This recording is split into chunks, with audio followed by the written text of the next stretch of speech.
কেন? রীতিকে বিয়ে না করার কারণটা বলো শুনি। রুদ্র একটু সময় নিয়ে ধীর গলায় বলল, মা, হৃদিকে আমি কখনোই ওই রকম চোখে দেখিনি।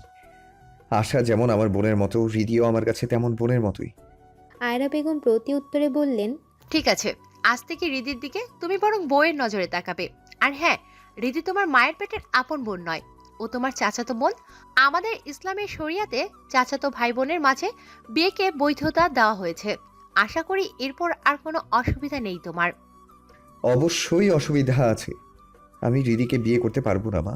আয়রা বেগম এবার উচ্চস্বরে বললেন, তোমার মূল অসুবিধার কারণটা ভালো করেই জানি আমি। আদ্রর থেকে সবটাই শুনেছি। শুনে রেখো, কোনো বিধর্মীর সাথে আমাদের সম্পর্ক হতে পারে না।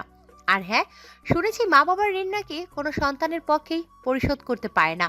তবে আমি তোমার মা হয়ে বলছি, আজ যদি তুমি রিদিকে বিয়ে করো, তবে তোমার সে ঋণ পরিশোধ হয়ে যাবে। রুদ্র হতবাক হয়ে বলল।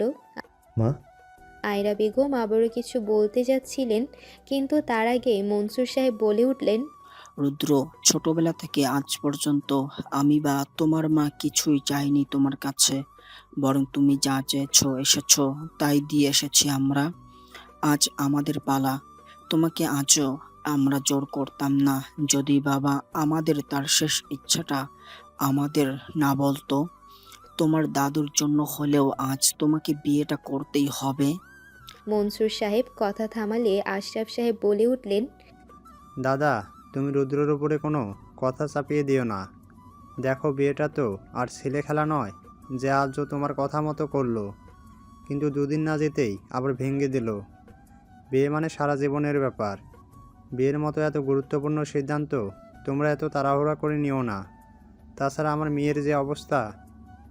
চাচ্ছু, তুমি আর এ নিয়ে কোনো কথা বলো না। আমি এ বিয়েতে রাজি। কখন কবে বিয়ে করতে হবে আমাকে জানিয়ে দিও, মা। আমি চলে আসবো। রুদ্র এবার একটু ধীর অথচ শক্ত স্বরে বলে উঠল কথাগুলো। আয়রা বেগম কিন্তু পাত্তা দিল না রুদ্রকে, বরং দৃঢ় গলায় বলল, এখন এই মুহূর্তে তোদের বিয়ে হবে। আমি সব রেডি করে রেখেছি। রামু কাজে নিয়ে আসে। আয়রা বেগমের কথা শেষে আবারও নীরবতায় ছেয়ে গেল পুরো ঘর জুড়ে। সবাই নিশ্চুপ, সবার চুপচাপ পুতুলের দৃষ্টিতে তাকিয়ে আছে মনসুর সাহেব ও আয়রা বেগমের দিকে। অপেক্ষা এখন কাজী আসার। এই অপেক্ষা প্রহর শেষ করে একসময় কাজী এলো। সোফায় বসে মনসুর সাহেবের সাথে কিছু বলতে বলতে একটা কাগজে কিসব লিখে ফেলল। এখন শুধু কবুল আর সই স্বাক্ষরের কাজ বাকি। রিধি দেখল পরিস্থিতি ক্রমশ ওর নিয়ন্ত্রণের বাইরে চলে যাচ্ছে। তাই রিধি এবার উঠে দাঁড়িয়ে বলে উঠল, বড় মা, রুদ্রভাই বিয়েতে রাজি হলেও এই বিয়েতে আমি রাজি নই। শুধু রুদ্রভাই কেন, আমি অন্য কাউকেই বিয়ে করব না। আয়রা বেগম দীর্ঘশ্বাস ফেলে বললেন, খুকি, বড় মার কথা না শুনলে কিন্তু তোর মৃত দাদুর শেষ কথাটা তো রাখবি। খুকি রে, এই বিয়েটা না হলে যে লোকটা শান্তি পাবে না কখনোই। এরপর আর কিছু বলার থাকে না রিধির। আবারও চুপচাপ আগের মতোই বসে পড়ল ও। এই একটা মাত্র কথায় ওর পা শিকল পরিয়ে দিল আজ। এ শিকল ছেঁড়া যে ওর পক্ষে আর সম্ভব নয়। ধীরে ধীরে অন্যরকম এক অস্বস্তি ঘিরে ধরতে লাগলো রিধিকে। এটা কি ভালোবাসার মানুষকে একান্ত নিজের করে পাওয়া অনুভূতি, নাকি অন্য কিছু? সময়ের কাঁটা টিকটিক করে একসময় এলো সেই মাহেন্দ্রক্ষণ। বাড়ির সকলকে সাক্ষী রেখে একসময় রুদ্র রিধি আবদ্ধ হলো বিয়ে নামক পবিত্র বন্ধনে। বিয়ে পড়ানো শেষ হলে রুদ্র আয়রা বেগমকে উদ্দেশ্য করে বলে উঠল, আশা করি এখন আমরা আমাদের ঘরে যেতে পারি। কথাটা বলেই রুদ্র আর অপেক্ষা না করে রিধিকে কোলে তুলে নিয়ে চলে গেল 3 তলার নিজের ঘরের। ঘরভর্তি সকলে একযোগে তাকালো নতুন দম্পতির দিকে। অন্যদিকে রিধি রুদ্রের কোলে চড়েই ছটফট করতে লাগলো। এই কি রুদ্রভাই, তুমি পাগল হয়ে গেছো? ঘর ভর্তি লোকজনের মধ্যে দিয়ে আমায় এইভাবে কোলে তুলে কেন নিয়ে এলে তুমি? রুদ্র রিধির কথাকে পাত্তা না দিয়ে সোজা চলে এলো ওর ঘরে। তারপর রিধিকে বিছানায় বসিয়ে দিয়ে বলল, তোর নিরেট মাথাটাকে শাস্তি দেওয়ার জন্য।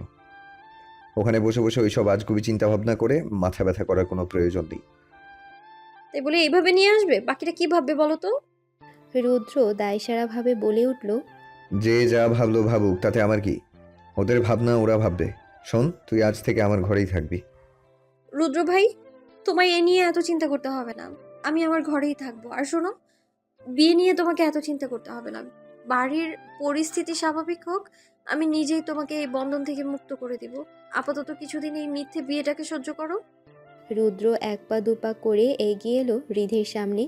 রিধির থেকে হাত দুয়েক দূরে দাঁড়িয়ে একটু ঝুঁকে রিধির মুখটা দুহাতে আলতো চেপে ধরে বলল, তুই আমার জীবনে এমন একটা উপন্যাস হয়ে ঢুকেছিস যে উপন্যাসের পাতা ছেঁড়া আমার সাধ্যে নেই। তোকে আজীবন সেই উপন্যাস হয়েই কাটিয়ে দিতে হবে আমার সাথে। তবে এই উপন্যাসে কখনো না থাকবে ভালোবাসার কোনো সংলাপ, না থাকবে ভালোবাসার কোনো অনুভূতি, থাকবে শুধু দায়িত্ব নামক শক্ত শব্দভাণ্ডার। কথাটা বলেই রুদ্র চলে গেল ঘর সংলগ্ন লাগোয়া বারান্দায়। রিধি শূন্য দৃষ্টিতে তাকিয়ে রইল রুদ্রের প্রস্থানের পথের দিকে। রাতের দ্বিপ্রহর, চারিদিক শান্ত। ইতিমধ্যেই থেমে গেছে যানবাহনের তীক্ষ্ণ শব্দ, কমে গেছে লোক সমাগম। এখন কেবলই নিস্তব্ধতা। এমন নিস্তব্ধ রজনীতে বারান্দার গ্রিলে মাথা ঠেকিয়ে দাঁড়িয়ে আছে রুদ্রাণী। মনটা আজ ভালো নেই ওর। সেই সন্ধ্যা থেকে মনটা কেমন ছটফট করে চলেছে ওর। এতটুকু শান্তি পাচ্ছে না রিধি। কেমন একটা অস্বস্তি ঘিরে ধরে আছে ওকে। রুদ্রাণী নিজের মনের ভেতরের অস্বস্তিটাকে ঝেড়ে ফেলতেই দীর্ঘশ্বাস ফেলল। তারপর দৃষ্টি ফেলল সামনের দিকে। সামনের সীমান্তটা এখন পূর্ণিমার আলোয় থই থই করছে। আকাশে উঠেছে পূর্ণিমার গোল চাঁদ। ঝিরিঝিরি মৃদু বাতাস এসে দোল খেলে যাচ্ছে রুদ্রাণীর গা জুড়ে। মৃদু বাতাসের তোড়ে উড়ছে রুদ্রাণীর খোলা চুল। মাঝে মাঝে কখনো সখনো খোলা চুলের ঝাপটা এসে লাগছে রুদ্রাণীর চোখে মুখে। তবু রুদ্রাণী নির্বিকার। অবাধ্য চুলগুলোকে বাধা দেবার প্রয়াসটুকুও করছে না। শুধু শান্ত দৃষ্টিতে তাকিয়ে আছে দূর সীমান্তে। রাত বাড়ছে, সেই সাথে আরও দৃঢ় হচ্ছে রুদ্রাণীর শান্ত ভাব। একসময় নিস্তব্ধ পরিবেশের নীরবতা ছিন্ন করে কর্কশ্বরে বেজে উঠল রুদ্রাণীর হাতের ফোন। রুদ্রাণীর ভাবনায় ছেদ ঘটল। সামনের দিক থেকে দৃষ্টি সরে গিয়ে রুদ্রাণীর দৃষ্টি নিবদ্ধ হাতে রাখা ফোনের দিকে। ফোনের ডিসপ্লেতে জ্বলে উঠছে একটা নাম, প্রিয়তম এসো। নামটা দেখেই এবার বুকটা ধক করে উঠল রুদ্রাণীর। মনটা দ্রুত কল রিসিভ করে বলল, হ্যাঁ রুদ্র, বলো। এই 3 দিন কল দাওনি কেন তুমি? আমি কল করেছিলাম তোমায়, কিন্তু তুমি কলটাও রিসিভ করোনি। রিদি ঠিক আছে এখন? এক নাগারে কথাগুলো বলে গেল রুদ্রাণী। রিধির ব্যাপারে ওকে আদ্রই বলেছিল সেদিন। রিধিকে রুদ্রাণী অপছন্দ করলেও একজন মেয়ে হয়ে অন্য একটা মেয়ের এই অবস্থা দেখে খারাপ লাগাটাই স্বাভাবিক। রুদ্রাণীর ক্ষেত্রেও এই নিয়মের ব্যতিক্রম হয়নি। স্বাভাবিকভাবেই রিধির জন্য রুদ্রাণীর মনে সেদিনের পর থেকে অন্যরকম একটা সফট কর্নার তৈরি হয়েছে ওর। ও রিধিকে দেখতেও যেতে চেয়েছিল, কিন্তু রুদ্রের পরিবারের সবার কথা ভেবে আর যাওয়া হয়ে ওঠেনি ওর। এদিকে রুদ্রাণীর প্রশ্ন শুনেই চুপ করে রইল রুদ্র। হাতে রাখা সিগারেটটায় আর একবার টান দিয়ে সিগারেটের ধোঁয়া বাতাসে উড়িয়ে দিয়ে দীর্ঘশ্বাস ফেলল।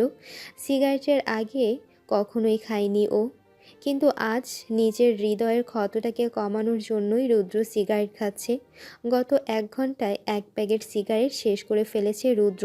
তবুও হৃদয়ের দহনগুলো কমছে না, বরং উত্তরোত্তর বেরিয়ে চলেছে। ভেবেছিল রুদ্রাণীর কণ্ঠ শুনলে হয়তো এই ক্ষতের দহন থেকে কিছুটা হলেও মুক্তি মিলবে ওর, কিন্তু ঘটল বিপরীত ঘটনা। রুদ্রাণীর কণ্ঠ শোনার পর থেকেই এক অপরাধ বোধ জেগে উঠতে লাগলো রুদ্রের মনে। অপরাধ বোধের মাত্রা বেড়ে গিয়ে একসময় সজোরে চেপে ধরল রুদ্রের কণ্ঠনালী। আজ যেন এই কণ্ঠনালীর নিস্তার নেই। তার ফলস্বরূপ রুদ্রের কণ্ঠ অবরুদ্ধ হয়ে রইল নিজের বিবেকের কাছে। রুদ্র ছটফট করতে লাগলো, বারবার নিজেকে মুক্ত করতে চাইছে এই অপরাধ বোধের কাছ থেকে, কিন্তু পারল না। অপরাধ বোধের শিকল আষ্টে পৃষ্ঠে বেঁধে ফেলছে রুদ্রের কণ্ঠনালী সহ পুরো শরীরটাকে। এই বাঁধন থেকে এত সহজে মুক্তি পাবে না ও। কি হলো, কথা বলছো না কেন? রিদি ভালো আছে তো? আর ওই ছেলেটার কি হলো? সকল বাধা অতিক্রম করে এবার দরাজ কণ্ঠে রুদ্র বলে উঠল, ওই শয়তানটার নাম নিবে না আমার সামনে। ওর জন্যই আজ আমার জীবনের এমন পরিণতি। আমি না পারছি এই পরিণতির সাথে নিজেকে মানিয়ে নিতে, আর না পারছি এড়িয়ে যেতে। মানে? মানে কিছু নয়, আমার জীবনটা নাটক মঞ্চে পরিণত হয়েছে।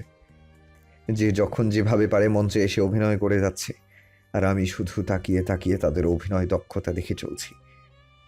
রুদ্র, আমি তোমার কথা বুঝতে পারছি না। ওই ছেলেটার সাথে তোমার সাজানো জীবন তছনছ হবার কি সম্পর্ক? আর কারো জীবন যদি তছনছ হয়েই থাকে, তবে তা হয়েছে হৃদির। বেচারি হয়তো কোনো দিনই আর স্বাভাবিক হতে পারবে না। আমার খুব কষ্ট লাগছে ওর জন্য। রুদ্র আর নিজেকে আটকে রাখতে পারল না, চিৎকার করে বলে উঠল, সবাই কষ্টে আছে, শুধু আমি একা আনন্দে আছি। খুব আনন্দে আছি আমি। এতটাই আনন্দে আছি যে আমি এখন বারান্দায় বসে একের পর এক সিগারেট শেষ করে চলেছি। রুদ্র, তুমি সিগারেট খাচ্ছ? রুদ্রাণী ওর বাকি কথাগুলো আর শেষ করতে পারল না। তার আগে রুদ্র কলটা কেটে দিয়ে হাতে রাখা সিগারেটটা দূরে ছুঁড়ে ফেলল। কিছুক্ষণ পরে রুদ্রাণী আবারও কল দিলে রুদ্র কলটা কেটে দিয়ে ফোনটা বন্ধ করে রেখে দিল। এই মুহূর্তে রুদ্রাণীর সাথে কথা বলতে ওর মোটেও ইচ্ছে করছে না। আপাতত কিছুক্ষণ নিজেকে সময় দিতে চায় ও। অপরদিকে রুদ্রাণী আবারও কল দিয়ে রুদ্রের ফোন বন্ধ পেলে হতবাক হয়ে তাকিয়ে রইল ফোনের দিকে। অন্যদিকে রিধি ঘরের ভেতর থেকেই রুদ্রের কাণ্ডগুলো এতক্ষণ ধরে দেখছিল। রুদ্রের প্রতিটি অস্বস্তির মুহূর্তের সাক্ষী আজ রিধি। রুদ্রকে ছটফট করতে দেখে একসময় রিধি চাইলো এখনই গিয়ে রুদ্রকে এই দহন থেকে মুক্ত করে দিতে, কিন্তু পারল না।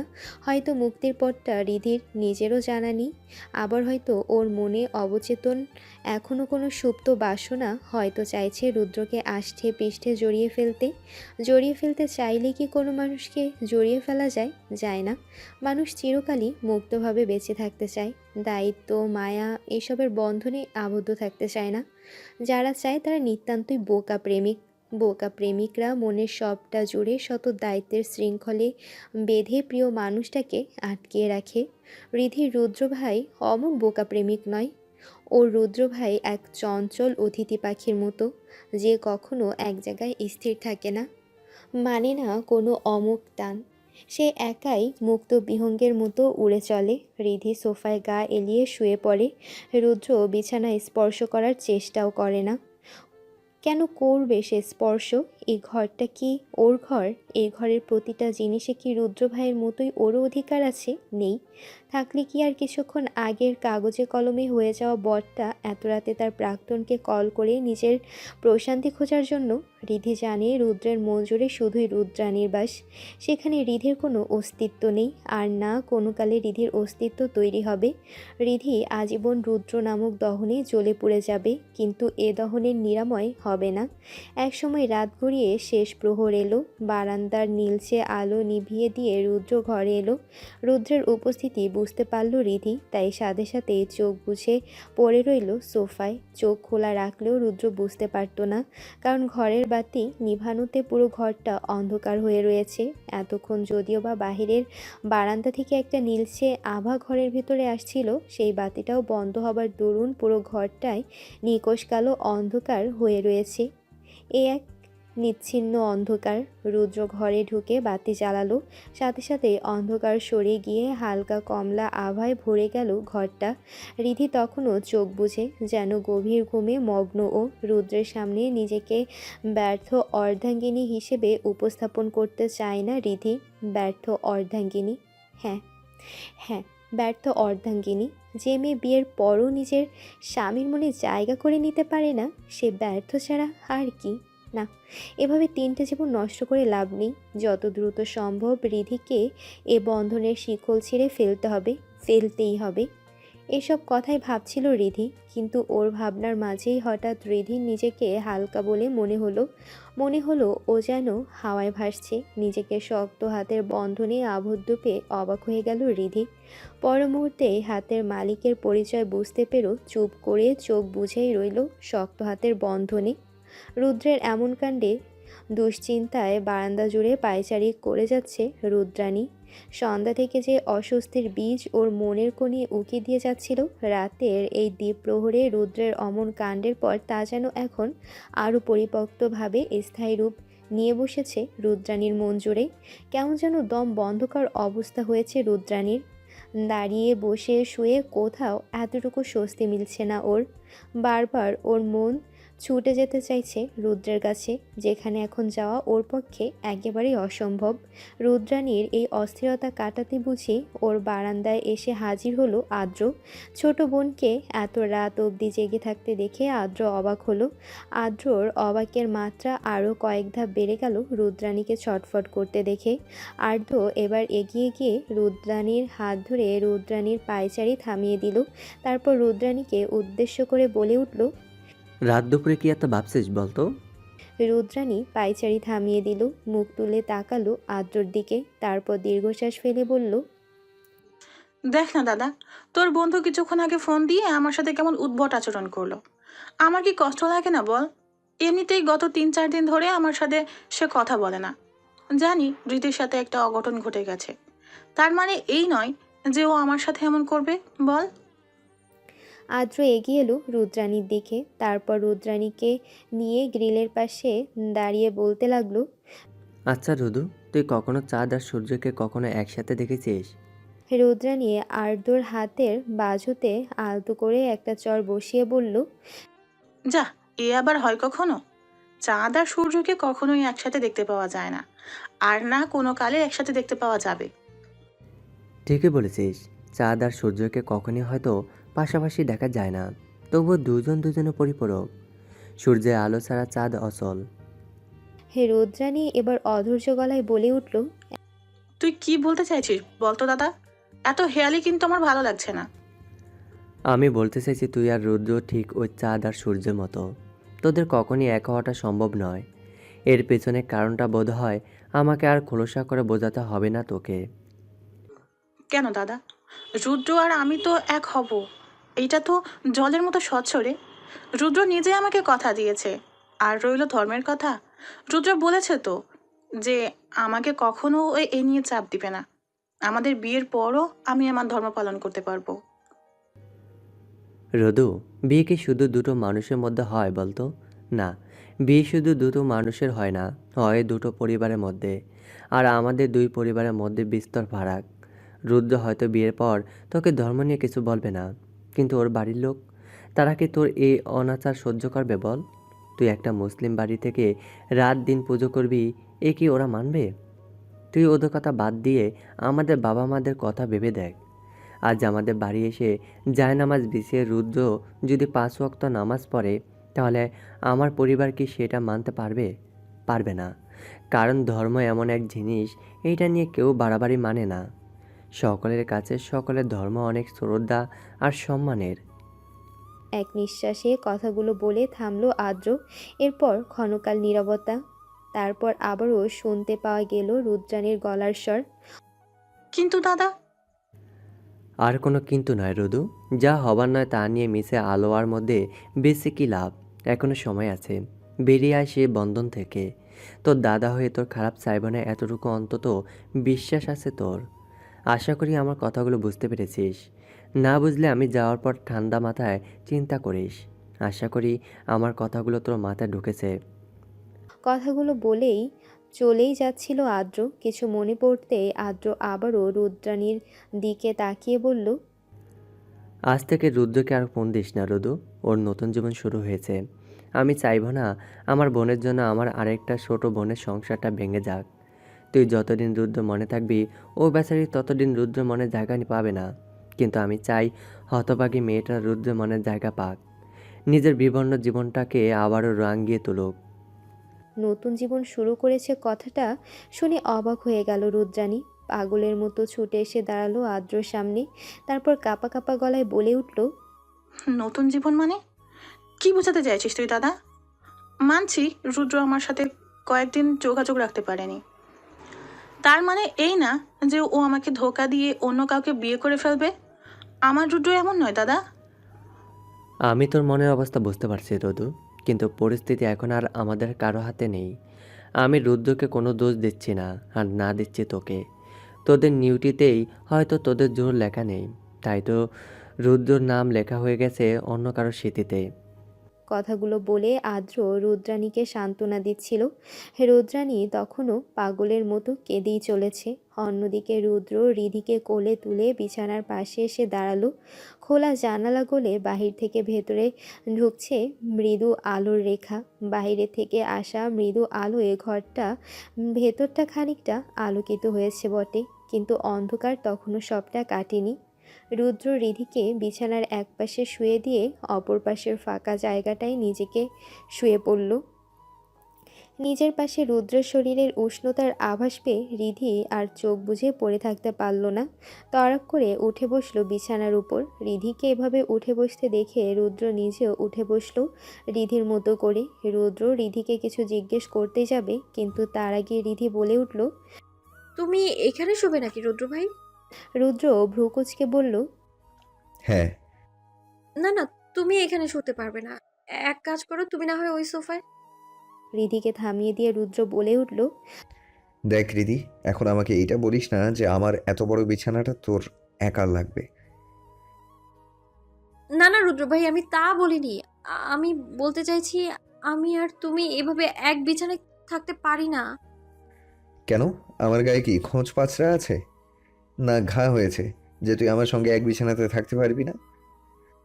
আসলে আবারও রিধিকে থামিয়ে দিয়ে রুদ্র ঠান্ডা গলায় বলে উঠল, দেখ রিদি, এটা সিনেমা নয়, এটা বাস্তবতা। আমি সিনেমার ওই হিরোদের মতো অত কষ্ট করে সোফায় ঘুমাতে পারবো না, আর না তোকে ঘুমাতে দেব। তাই বক বক না করে ঘুমিয়ে পড়, রাত অনেক হয়েছে। তুই নিজেও ঘুমা আর আমাকেও ঘুমাতে দে। কথাগুলো বলেই রুদ্র আবারও বিছানায় শুয়ে চোখ বুজল। রিধি এক মনে রুদ্রের মুখের দিকে তাকিয়ে রইল। রুদ্র ঠিক তখনই বলে উঠল, এভাবে মুখের দিকে তাকিয়ে থাকবি না, আমার ঘুমাতে অসুবিধা হয়, মনে হয় কেউ আমাকে চোখ দিয়ে গিলছে। রুদ্রর এমন ভয়ঙ্কর অপমানের পর রিধির পক্ষে আর রুদ্রের দিকে তাকিয়ে থাকার ইচ্ছে রইল না। রিধি ঝটপট মুখ ঘুরিয়ে অপর পাশে শুয়ে পড়ল। সকালের মিষ্টি আলোয় ঘুম ভেঙে গেল রিধির। রাতে ঠিক কখন ঘুমিয়েছিল তা ঠিক মনে নেই ওর। গত রাতের কোনো কথাই বলতে গেলে এখন রিধির মাথায় নেই। রিধির চোখ গেল ঘরের রাখা দেয়াল ঘড়িটার দিকে। ঘড়ির কাঁটা এখন 7-এর ঘরে। ঘড়িতে সময় দেখে আটকে উঠল রিধি। ঝট করে উঠতে যাবে তখনই রিধি নিজেকে একটা বলিষ্ঠ হাতের বাঁধনে আবদ্ধ আবিষ্কার করল। এই হাতের মালিককে চেনে রিধি, কিন্তু এতক্ষণ এই হাতটা দৃষ্টিতে আসেনি ওর। রিধি যত নড়াচড়া করতে লাগলো, ওকে ঘিরে রাখা হাতের বাঁধনটা ততই জোরালো হতে লাগলো। সেই সাথে বৃদ্ধি পেল গরম নিঃশ্বাসের তোর। রুদ্রের গরম নিঃশ্বাস যেন রিধির শরীরে কাঁপন ধরিয়ে দিচ্ছে। রিধি নিজের শরীরের কাঁপনের কারণে কথা অবধি বলতে পারছে না। গলা শুকিয়ে আসছে ওর, হাত পা ইচ্ছে কাঁপছে। সেইভাবেই কেটে গেল কিছুক্ষণ। রিধি চুপচাপভাবে পড়ে রইল রুদ্রের হাতের শক্ত বাঁধনে। মুখের উপর কারো নিঃশ্বাসের তপ্ত বাতাস পড়তেই ঘুম ভেঙে গেল রুদ্রর। চোখ খোলার আগেই ওর কানে এলো চুরির টুংটাং শব্দ। কপাল কুঁচকে চোখ খুলো রুদ্র। রুদ্রর উপর মুখের এত কাছে রিধির মুখ দেখতে পেয়ে একটু অবাক হলো। অবাকের রেশ কাটতেই রুদ্র বাজখাই গলায় বলে উঠল, তোকে না বলেছি এভাবে যখন তখন আমার কাছে আসবি না? রুদ্রের ঘুম ভাঙতে দেখে রিধি নিজেও খানিকটা ভয় পেয়ে গিয়েছিল। ঠিক ভয় নয়, একঝাঁক লজ্জা এসে ভিড় করেছিল ওর মুখ জুড়ে। লজ্জায় গাল দুখানা লাল হয়ে গিয়েছিল রিধির, কিন্তু রুদ্রের অমন কথা শুনে মুখ বেঁকিয়ে বলল, কে কার কাছে এসেছে তা একবার চোখ মেলে ভালো করে দেখোই না রুদ্র ভাই। আমি নিজে সেধে সেধে তোমার কাছে আসিনি, বরং তুমি নিজে আমার কাছে এসেছো। কথাটা বলে রিধি ওর চোখ দিয়ে ইশারা করলো রুদ্রের হাতের দিকে। রুদ্রের হাত তখনও রিধির কোমর জড়িয়ে রেখেছে। রিধির ইশারা পেয়ে রুদ্র নিজেও তাকালো সেদিকে। ও ওর হাত দিয়ে রিধির কোমর জড়িয়ে রেখেছে দেখে আতকে রুদ্র ওর হাত সরিয়ে নিল। তারপর এক ঝটকায় উঠে বসে আবারও বাজখাই গলায় বলল, আমি না হয় ঘুমের মধ্যে হুঁশ হারিয়ে তোর কাছে এসেছি, কিন্তু তুই তো আর ঘুমের ঘরে ছিলি না। দিব্যি চোখ খুলে ড্যাব ডেবিয়ে আমার দিকে তাকিয়েছিলি। তো তখন তোর হুঁশ হয়নি যে রুদ্র ভাইয়ার হাতটা সরিয়ে দেই, নাকি তুই নিজেও মজা নিচ্ছিলি? রুদ্রের এমন অপমানে রিধির হাসি খুশি মুখটা একেবারে কালো হয়ে গেল। থমথমে মুখে রিধি বলে উঠল, স্বামীর উষ্ণতায় নিজেকে অনুভব করাকে মজা নেওয়া বলে না রুদ্র ভাই।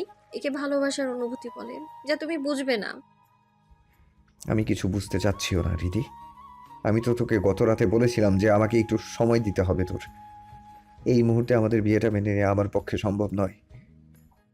তুমি নিজে কোনোদিনও পারবে না এই বিয়েটা মেনে নিতে, এ আমি জানি রুদ্র ভাই। আর এই কারণেই গতকাল আমি বিয়েতে রাজি হচ্ছিলাম না।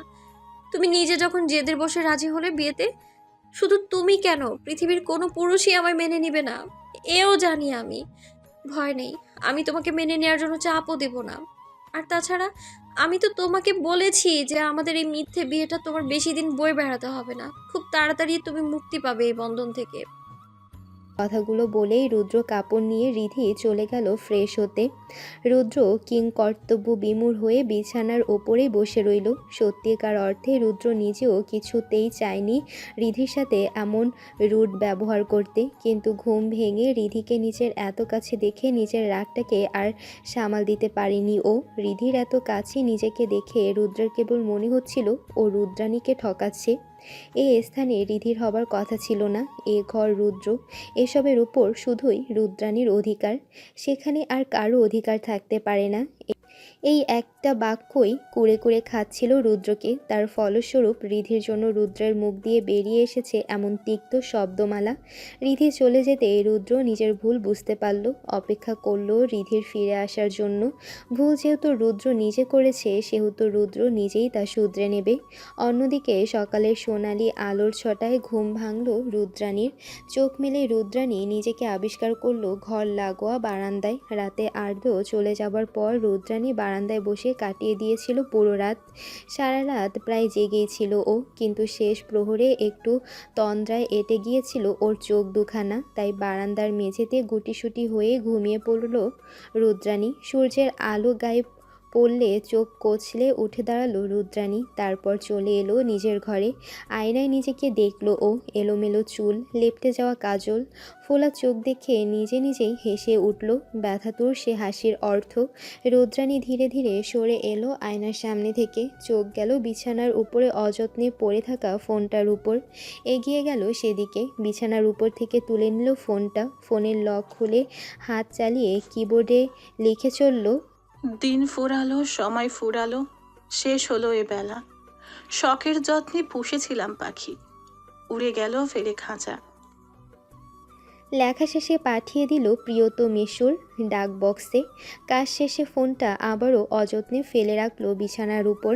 তারপর রুদ্রাণী নিজেও গা এলিয়ে দিল বিছানায়। এদিকে রিধি ঘরে এসে দেখলো রুদ্র আগের মতোই থম মেরে বিছানায় বসে আছে। রিধি তা দেখেও না দেখার ভান করলো। হাতে রাখা কাপড়ের বালতি সমেত চলে গেল বারান্দায়। কাপড়গুলো দাঁড়িয়ে মেলে দিয়ে রিধি মাথার তোয়ালে খুলে ভেজা চুলগুলো তোয়ালে দিয়ে আরও একবার চুল মুছে তোয়ালেটা দড়িতে মেলে দিল। বালতি হাতে আবার রিধি ঘরে ঢুকলো। তখন দেখলো রুদ্র ওকে দেখে বিছানা ছেড়ে মেঝেতে দাঁড়িয়ে আছে। রিধি এতেও কোনো ভ্রুক্ষেপ করলো না। বালতি যথাস্থানে রেখে সোজা চলে গেল আয়নার সামনে। সকালের ভেজা চুলে বড্ড স্নিগ্ধ লাগছিল রিধিকে। কেমন একটা নিষ্পাপ ভাব ফুটে রয়েছে রিধির চোখ মুখে। রিধি চিরুনি হাতে নিল। আয়নার ভেতরে তাকিয়ে রিধি দেখলো রুদ্র এক পা দুপা করে এগিয়ে আসছে ওর দিকে। ঠিক রিধির পেছনে এসে থামলো রুদ্র। রিধির হাত থেকে চিরুনি পড়ে গেল। উষ্ণ নিঃশ্বাস এসে লাগলো রিধির খোলা পিঠে। বেসামাল রিধি যেন আরও খানিকটা বেসামাল হয়ে গেল। চোখ বুজলো পরম আবেশে। রুদ্র রিধির কানের কাছে মুখ লাগিয়ে ফিসফিসিয়ে বলে উঠল, জানি কষ্ট পেয়েছিস, তবুও সরি বলবো না। জানিসই তো তোর আমার সম্পর্কটা সরি ধন্যবাদ দেবার মতো নয়। আমার এই সম্পর্কের নাম ভিন্ন, ভিন্ন অনুভূতি আদান প্রদানের নিয়মগুলো। আমি হয়তো তোকে অন্য সবার মতো ভালোবাসি বলতে পারবো না, তবে তোকে ছাড়তেও পারবো না। আমরা আজীবন এভাবেই একসাথে থাকবো। যে সম্পর্কে ভালোবাসা থাকে না সে মিছে সম্পর্কে আবদ্ধ থাকার কি দরকার রুদ্র ভাই? সে সম্পর্ক শুধু বোঝা বয়ে আনে আর বাড়াতে থাকে হৃদয়ের ক্ষত। আমি তোমাকে সেই ক্ষত আরো বাড়াতে দিব না। কাগজে কলমে হয়তো এত তাড়াতাড়ি মুক্তি তোমায় দিতে পারবো না, তবে মনের মুক্তি অনেক আগেই দিয়ে ফেলেছি তোমায়। এই মুক্তি চিরতরের মুক্তি। তোমাকে নিয়ে এখন আর আমি আগের মতো আবেগে গা ভাসাই না রুদ্র ভাই।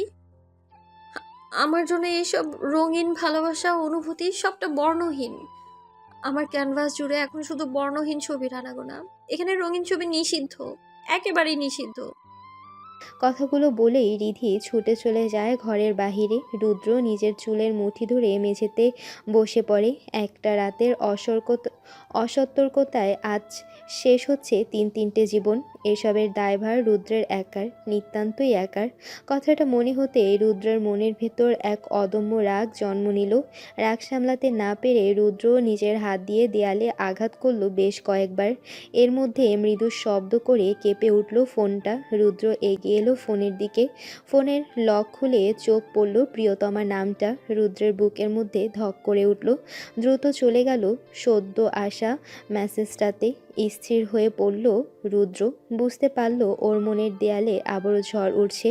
এ ঝড় দ্রুত না থামলে ওদের তিনটা জীবনকে উড়িয়ে নিয়ে যাবে অন্য কোথাও।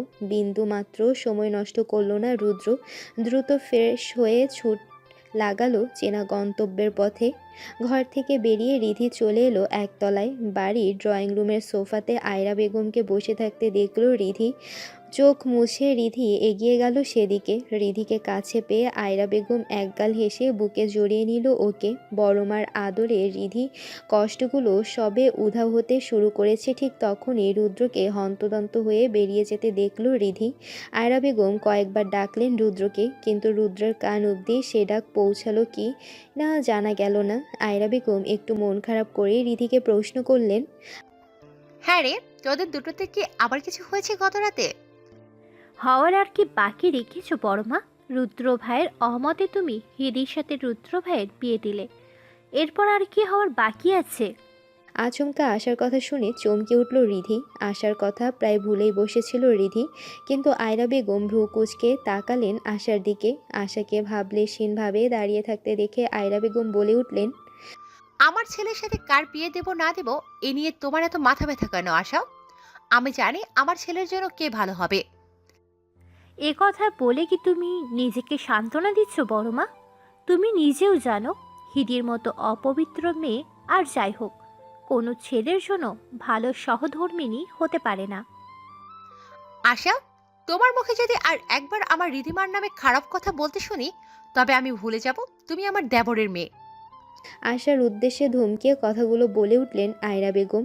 আয়রা বেগমের ধমকে রান্নাঘর থেকে ছুটে এলো সাথী খাতুন। মেয়েকে দেখে সন্দেহের সুরে বলে উঠল, কি হয়েছে ভাবি?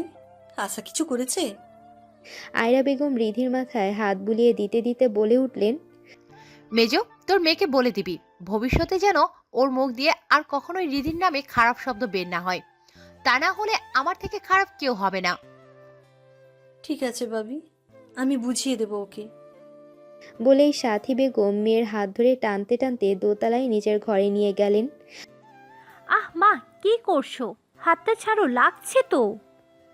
আশার কথা শুনে সাথী বেগম আশার হাত আরও খানিকটা জোরে চেপে ধরে হিসিয়ে স্বরে বলে উঠলেন, আরো লাগুক, লাগার জন্যই ধরেছি। বড় ভাবির সামনে রীতির সঙ্গে লাগতে গেছিস কেন শুনি? তো কি করব মা, তোমাদের আশে বসে থেকে তো রুদ্র ভাইকে হারালাম। না পেলাম রুদ্র ভাইকে, আর না পেলাম এই মঞ্জিল ভিলার সম্পত্তি। মাঝখান থেকে পুরো বাজিটাই জিতে গেল ওই হিদি। তুমি আর বাবা শুধু আমাকে আশায় দিয়ে গেলে চিরটাকাল। খুব তো বলেছিলে রুদ্র ভাইয়ের সাথে আমার বিয়েটা নাকি একেবারে ছোট্টবেলা থেকে পাকাপাকি হয়ে আছে। পাকাপাকি বিয়ে এই নমুনা? আহ, ধীরে বল, কেউ শুনতে পেলে মহা বিপদ হবে। এত তাড়াতাড়ি অধৈর্য হলে চলে নাকি? হবে হবে, সব হবে। রুদ্রের সাথে তোর বিয়েটাও হবে, আর এই মঞ্জিল ভিলাটাও আমাদের হবে। দেখ না তোর বাবা কি করে এবার। শুন, তুই কিন্তু ভাবির সামনে রেদির সঙ্গে কখনো লাগতে যাবি না, বুঝলি? আমি চাই না তোর কোনো হতবুদ্ধি কর্মকাণ্ডের জন্য আমাদের এত বছরের প্ল্যানটা ভেস্তে যাক। সাথী বেগমের কথা শুনে আশা মাথা নাড়ালো বটে, কিন্তু ভেতরের রাগটা এখন পর্যন্ত কমেনি ওর। সাথী বেগম আর কথা বাড়ালেন না। আশাকে ঘরে রেখে আবারও রান্নাঘরের দিকে ছুটলেন তিনি।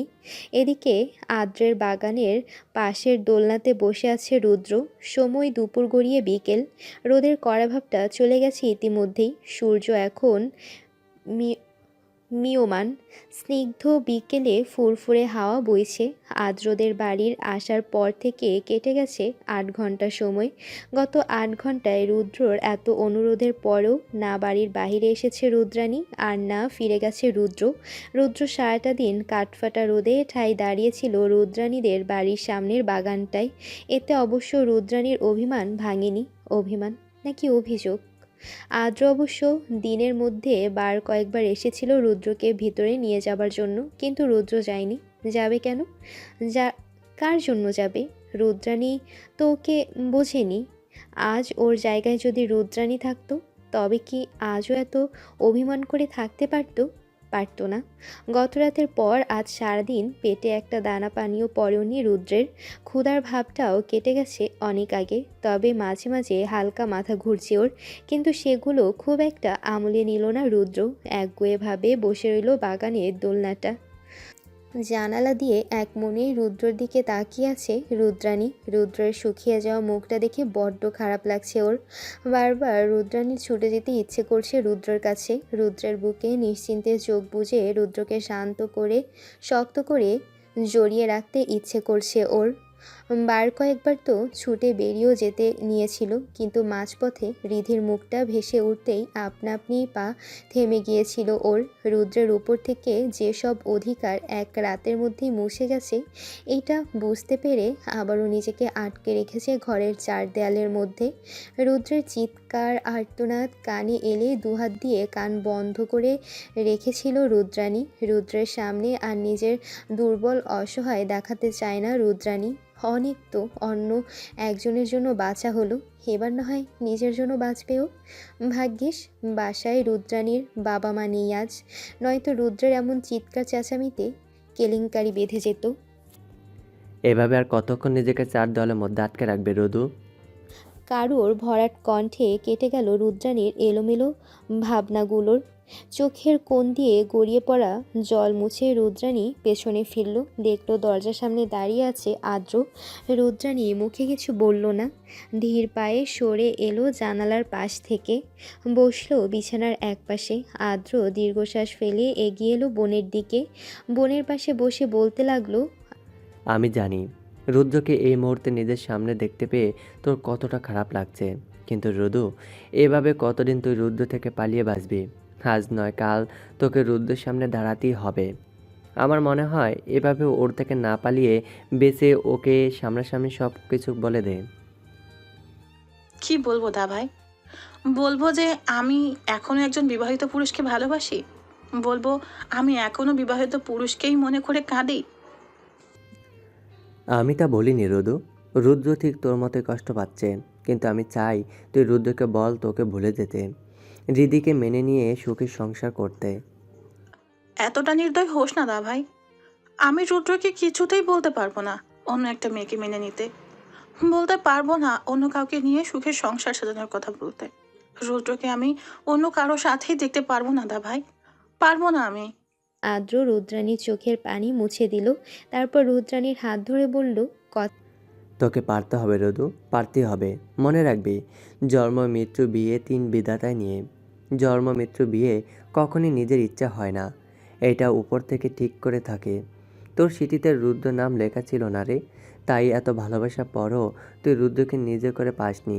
কিন্তু যার সঙ্গে সারা জীবনের জন্য রুদ্রের নাম জুড়ে গিয়েছে, তার কাছ থেকে তো আর রুদ্রকে কেড়ে নেওয়া সম্ভব নয়, তাই না? তুই রুদ্রের সঙ্গে দেখা কর, দেখ ও কি বলতে চায়। আমি রুদ্রকে ছোট থেকে চিনি, ও ওর দায়িত্ব পালনে কখনোই পিছপা হবে না, এও জানি। কিন্তু তুই বল, দায়িত্ব আর মন থেকে পাশে রাখার মধ্যে পার্থক্য আছে কি নেই? রিদি মেয়েটার তো আর কোনো দোষ নেই, ও তো আর জেনে শুনে তোদের দুজনের মধ্যে আসেনি, তাই না? তাহলে সুখটা তো ওর প্রাপ্য, বল। আর আমার কি প্রাপ্য দা ভাই? কষ্ট ছাড়া আর কি পেলাম আমি এ জীবনে? তবে কি এই কষ্টই কি শুধু আমার প্রাপ্য? কে বলেছে রদু জীবনে শুধু তুই কষ্ট পেয়ে যাবি? শোন, কষ্টের পর সুখ আসে।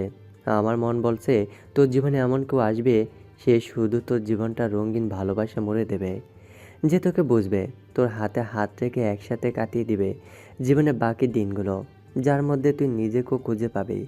তখন দেখবি রুদ্রকে তোর মিথ্যে আলোয়া লাগবে। এখন চল, রুদ্রকে বোঝাবি, চল। কথাগুলো বলেই আদ্র রুদ্রাণীর হাত ধরে লম্বার করিডোর পেরিয়ে যেতে লাগলো নিচতলায়। আদ্ররা যখন বাগানে এসে পৌঁছালো তখন সূর্য অস্ত যায় যায় করছে, দিনের আলো ফুরিয়ে এসেছে অনেকটা।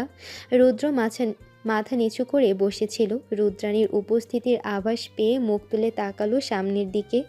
আদ্র এবার রুদ্রাণীকে ছেড়ে দিয়ে রুদ্রের কাঁধে হাত রেখে বলল, আমার কাজ আমি করলাম, এবার বাকি কাজের দায়িত্বটা তোর। তোদের মধ্যকার কথাবার্তা সেরে নে। আমি বাড়ির ভেতরেই আছি, কথা শেষে আমাকে ডেকে দিস। কথা শেষে আদ্র দ্রুত গতিতে বাড়ির ভেতরে চলে গেল। রুদ্র রুদ্রাণীর দিকে তাকালো।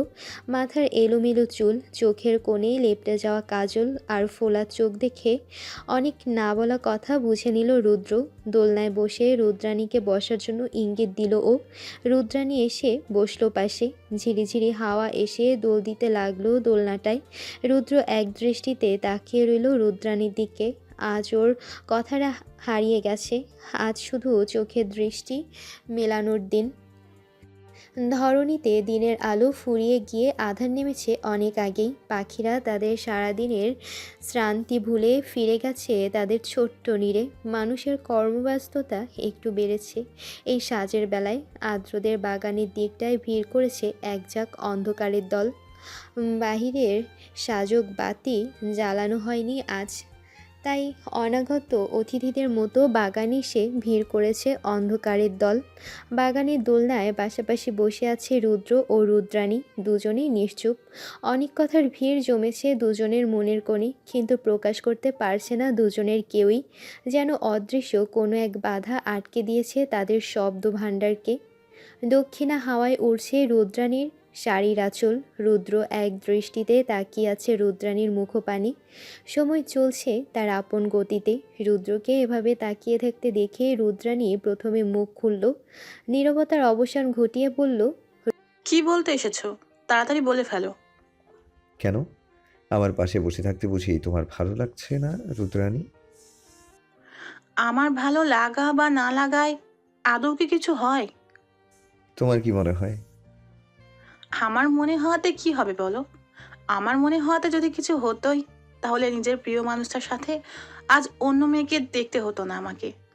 রুদ্রাণীর কথায় রুদ্র পাশ ফিরে রুদ্রাণীর মুখ ফিরে বসলো। তারপর রুদ্রাণীর গালে হাত রেখে বলল, আমি জানি রুদ্রাণী তুমি আমাকে কি ভাবছো এই মুহূর্তে, কিন্তু গতকাল আমার করার কিছু ছিল না। একদিকে তুমি আর অন্যদিকে ছিল আমার জন্মদাত্রী মা। আমি আমার জন্মদাত্রী মায়ের দিক থেকে মুখ ফিরিয়ে নিতে পারিনি, কিন্তু বিশ্বাস করো রুদ্রাণী, আমি এখনো তোমাকেই ভালোবাসি। আমার সমস্ত সত্তা জুড়ে শুধু তোমার বসবাস, তোমাতেই বিলীন আমি। তাহলে হৃদি কে রুদ্র? হৃদি শুধু আমার দায়িত্ব, যে দায়িত্ব আমাকে বয়ে বেড়াতে হবে আজীবন। তোমাকে আমি আজ বুঝতে পারছি না রুদ্র। তোমাকে আজ বড্ড অচেনা লাগছে। তুমি কি এখন তবে দু নৌকায় পা রেখে চলতে চাচ্ছ? রুদ্রাণীর কথায় অবাক হয়ে রুদ্র বলল, মানে? রুদ্রাণী একটু বিদ্রূপের স্বরেই বলল, মানেটা খুব সহজ রুদ্র। তুমি তোমার ঘরেও একজনকে রাখতে চাচ্ছ, আবার ঘরের বাহিরেও একজনকে রাখতে চাচ্ছ। দ্রুত মাথা নাড়িয়ে বলে উঠল, না না, বিষয়টা এমন নয়। তাহলে বিষয়টা কি রুদ্র? দয়া করে বোঝাবে আমাকে, আমি ঠিক বুঝতে পারছি না। দেখো, আমার ধর্মের শরীয়ত অনুযায়ী 4টা বিয়ে করা জায়েজ আছে আমাদের। এতে কেউ বাধা বা বাঁকা চোখে তাকাবে না। আমি তোমাকে আমার স্ত্রীর মর্যাদা দিয়েই আমার ঘরে নিয়ে যেতে চাই। আচ্ছা, তুমি চাচ্ছ আমি সারা জীবন তোমার দ্বিতীয় স্ত্রী হয়ে থাকি। আমি কেন? পৃথিবীর কোনো মেয়েই তার ভালোবাসার মানুষের দ্বিতীয় স্ত্রী হয়ে থাকতে চাইবে না। এর থেকে তার থেকে দূরে চলে যাওয়াই ভালো। আমার দ্বিতীয় স্ত্রী কেন হবে? তোমাকে তো বললাম আমি যে আমি শুধু তোমাকেই ভালোবাসি। হৃদির সাথে কোনোদিনও আমার স্বামী স্ত্রীর মতো কোনো সম্পর্ক গড়ে উঠবে না, কারণ এইটা সম্ভব নয়। হৃদিকে কখনো স্ত্রী হিসেবে মানতে পারবো না আমি। জানো রুদ্র, আজ প্রথম আমার হৃদির জন্য খুব খারাপ লাগছে। মেয়েটা বোকার মতো তোমায় শুধু ভালোবেসেই গেল। মেয়েটা এখনো তোমার মনে কোনো জায়গা করে নিতে পারলো না। যাক কে সে কথা। তুমি যদি একান্তই আমাকে বিয়ে করতে চাও, তবে হৃদিকে ছাড়তে হবে তোমায়। আমি কখনোই আমার ভালোবাসার মানুষের জীবনে অন্য কোনো মেয়েকে সহ্য করতে পারবো না। তোমার জীবনে যার অধিকার আমার থেকেও বেশি হবে। রুদ্রাণী রুদ্রর গাল থেকে হাত নামিয়ে বলল, রিদিকে ছাড়া যে আমার সম্ভব নয় রুদ্রাণী, একটু বোঝার চেষ্টা করো। তাহলে তুমি বরং আমাকেই ছেড়ে দাও। আমি আমার শর্ত তোমাকে বলে দিয়েছি। এবার শর্ত মানা না মানা সবটাই তোমার উপর। শর্ত মানলে আমাকে জানিও। আমি আমার পরিবার ছেড়ে এক কাপড়ে তোমার হাত ধরে বেরিয়ে যাব। আমার দাদা ভাইয়ের কথাও মানবো না সেদিন। আর শর্ত পূরণ না করতে পারলে আমাকে বলে যাও। হৃদি সতীনের ঘর করতে পারলেও আমি পারবো না। এতটা মহৎ আমি নই। এতটুকু বলেই রুদ্রাণী দোলনা ছেড়ে উঠে দাঁড়িয়ে ছুটে চলে গেল বাড়ির ভেতরে। রুদ্র পেছন থেকে বার দুয়েক ডাকলো বটে, কিন্তু সেটাকে সাড়া দিল না রুদ্রাণী।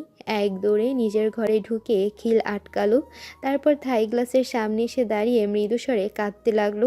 এতটা স্বার্থপর হতে চায়নি রুদ্রাণী, কিন্তু নিজের ভালোবাসার মানুষটিকে পাওয়ার জন্য শেষমেশ এতটা নিচু কাজ করতে হলো ওকে। এই নিয়ে বিন্দুমাত্র কোনো আফসোস নেই রুদ্রাণীর। ভালোবাসা এবং যুদ্ধে সব কিছু করা যায়। এদিকে রুদ্র হতবাক হয়ে বেশ কিছুক্ষণ বসে রইল আদ্রদের বাগানের সেই দোলনাটায়।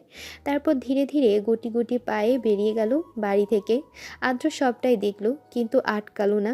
আগে রুদ্রাণীর কাছ থেকে সবটা জানতে চায় সে, তারপর বাকি কথা বলবে রুদ্রর সাথে।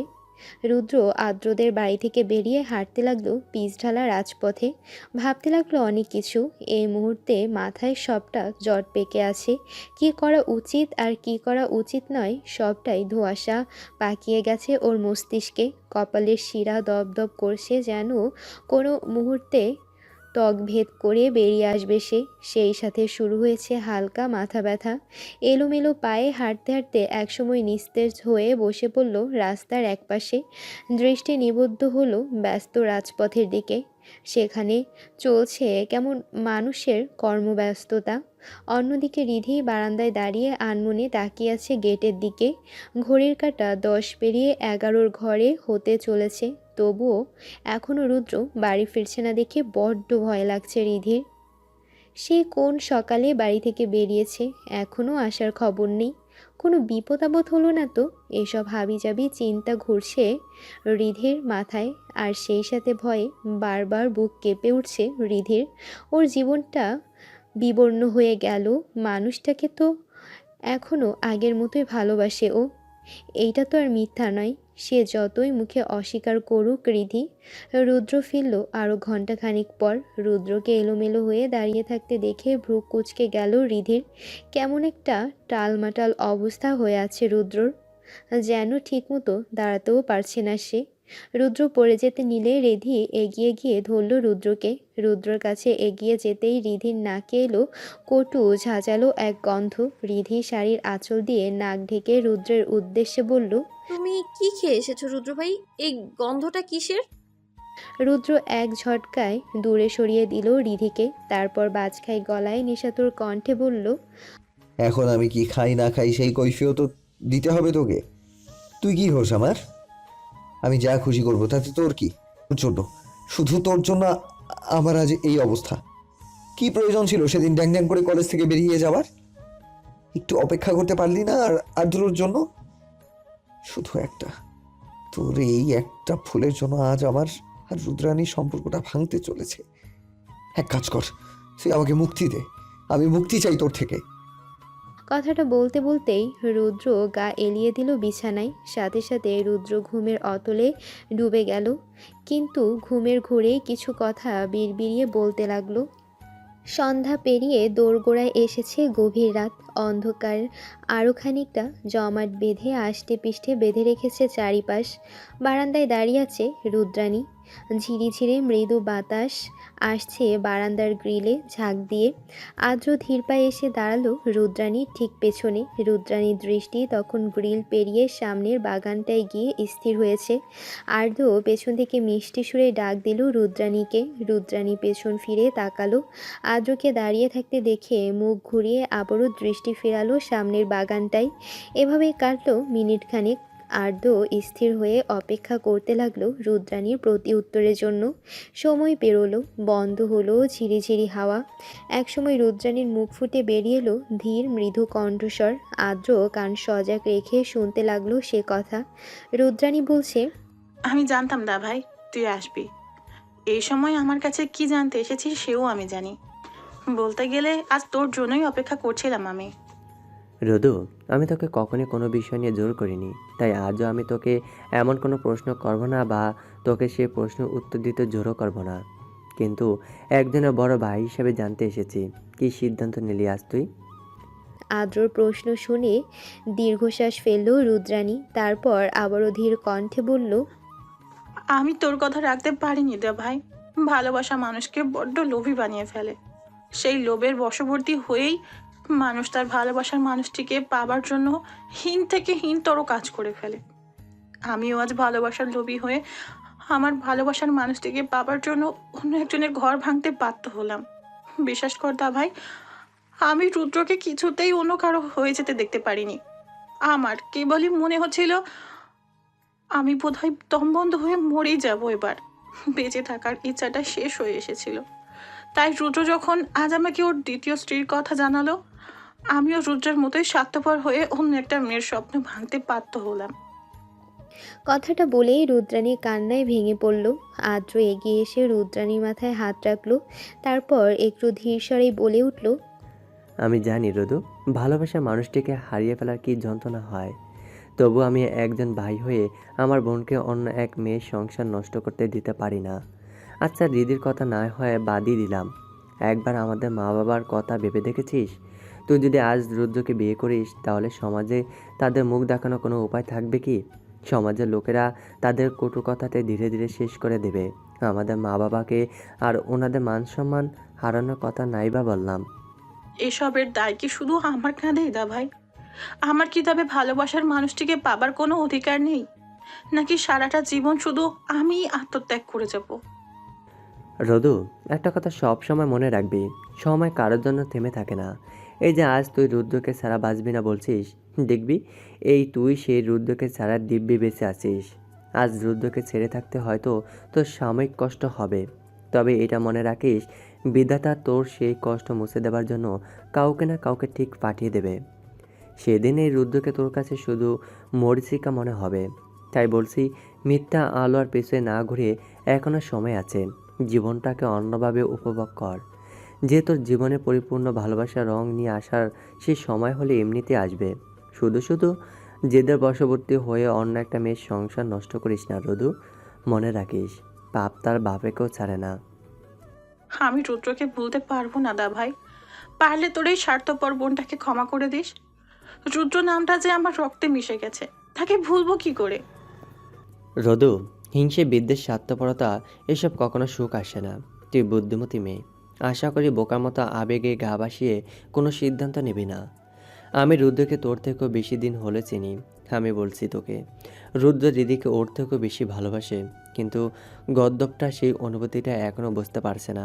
আর রইল হৃদিকে ছেড়ে দেবার কথা, ও সারা জীবনও তা পারবে না।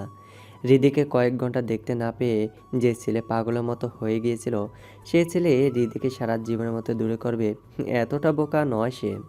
আমি তোর দাদা হয়ে বলছি, রুদ্র তোর প্রতি শুধু আবেগ কাজ করে, প্রকৃতি ভালোবাসা তো শুধু হৃদির জন্য। তুই আমাকে মিথ্যা বলছিস দা ভাই। রুদ্র কখনো হৃদিকে ভালোবাসেনি, শুধু আমাকেই ভালোবেসেছে। তোকে মিথ্যে বলে আমার কী লাভ বলতো? আচ্ছা বেশ, তোকে একটা ঘটনা বলি। রুদ্রে যখন 10 বছর বয়স তখন ঘটেছিল ঘটনাটা। ঋদ্ধি তখন বছর 5-এর পুচকি মেয়ে। একদিন রুদ্র ওদের বাড়ির পাশের ফাঁকা মাঠে খেলতে এসেছিল। সে সাথে এসেছিল বছর 5-এর সেই পুচকে মেয়ে হৃদি। সেদিন মাঠে রুদ্রের সাথে ক্রিকেট খেলছিল আরও কয়েকজন ছেলে, সকলেই বছর 10-এর পুচকে ছেলে।